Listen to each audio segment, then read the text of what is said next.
ചില ആൾക്കാര് പാട്ടുപാടിയിട്ടോ വേറെ ഏതെങ്കിലും ആശയങ്ങളിലൂടെയോ സമൂഹത്തിന്റെ കുറച്ച് വ്യൂവേഴ്സും സബ്സ്ക്രിപ്ഷനൊക്കെ കിട്ടിയതിനു ശേഷം മെല്ലെ മതം പറഞ്ഞു തുടങ്ങുന്നത് കാണാം.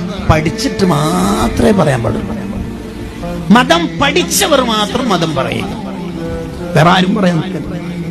കാരണം ഞാനിപ്പോ ഇവിടെ ഇരിക്കുന്ന ഈ സുഹൃത്തിന്റെ പേരിൽ കളവ് പറയുക എന്ന് പറയുന്നത് ഹറാമാണ്, ഹറാം.